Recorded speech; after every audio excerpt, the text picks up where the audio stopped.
नमस्कार मित्रांनो.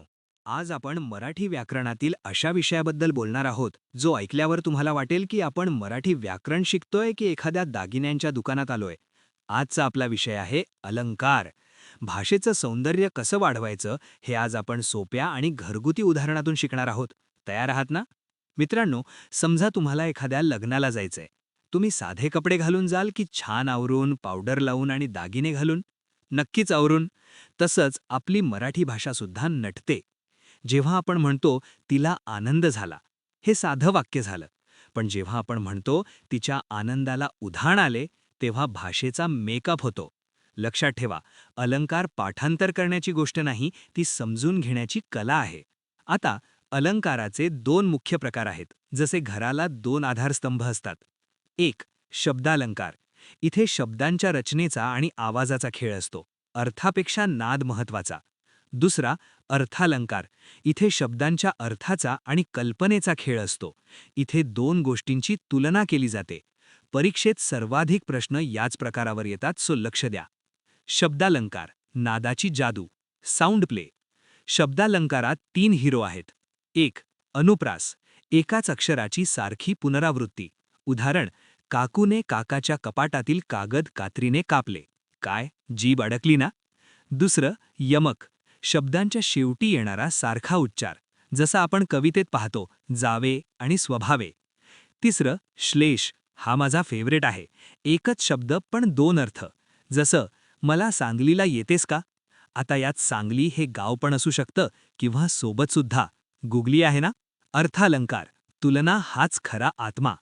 आता वळूया अर्थालंकाराकडे. इथे दोन गोष्टी महत्त्वाच्या आहेत. एक, उपमेय, ज्याची तुलना करायची आहे, उदाहरण आपला देह. दुसरं, उपमान, ज्याच्याशी तुलना करायची आहे, उदाहरण मंदिर. हा पाया पक्का झाला की पुढचे अलंकार अगदी सोपे आहेत. तुलनेची पातळी. एकाच वाक्याचे तीन अलंकार. आपण एकाच वाक्याला तीन पद्धतीत बसवू शकतो. उपमा, जर मी म्हणालो माझा देह मंदिरासारखा आहे, यात सारखेपणा दाखवला. उत्प्रेक्षा, जर मला वाटलं माझा देह जणू मंदिरच आहे, म्हणजे भास झाला.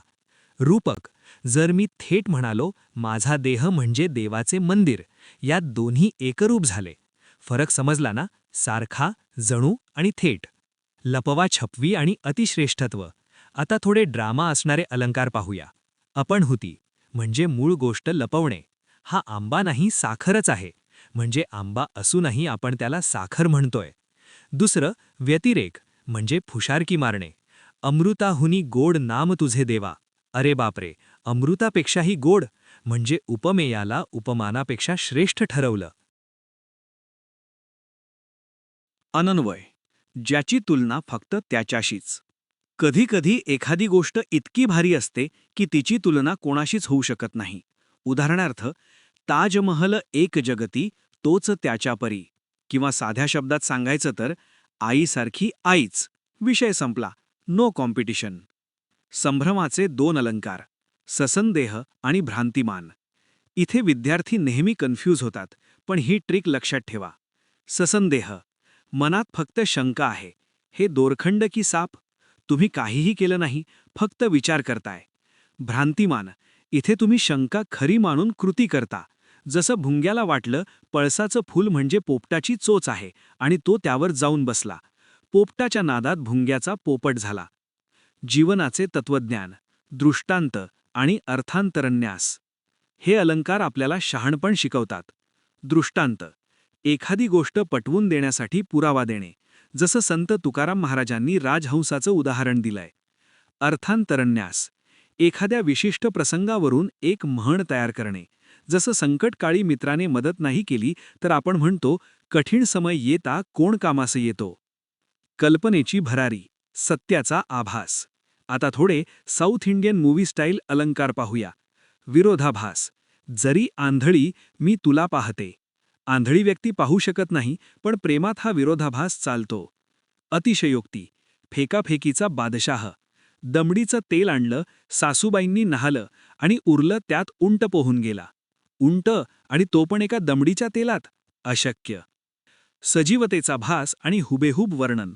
चेतना गुणोक्ती, निर्जीव वस्तूला सजीव दाखवणे. चाफा बोलेना, चाफा चालेना.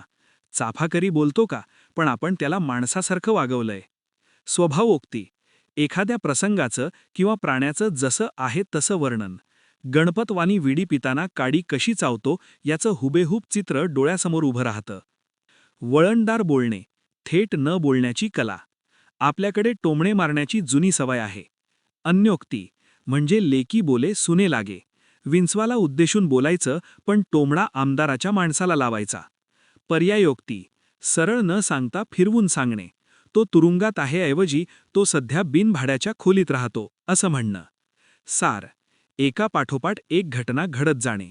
जसं विद्येविना मती गेली, मतीविना नीती गेली, वगैरे वगैरे. अलंकारांचा मास्टर गोषवारा, चीट शीट. तर मित्रांनो, परीक्षेसाठी ही चीट शीट लक्षात ठेवा. सारखा दिसला की उपमा, जणू दिसला की उत्प्रेक्षा, दोघे एकच वाटले की रूपक, लहानपण लपवलं की अपन होती, खूपच फुगवून सांगितलं की अतिशयोक्ती.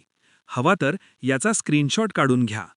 समारोप, अलंकार म्हणजे फक्त व्याकरण नाही, तर ही भाषा समजून घेण्याची कला आहे. नियम पाठ करण्यापेक्षा वाक्यातील भाव आणि तुलना ओळखायला शिका, तरच मराठी भाषा तुम्हाला आणखी सुंदर वाटायला लागेल.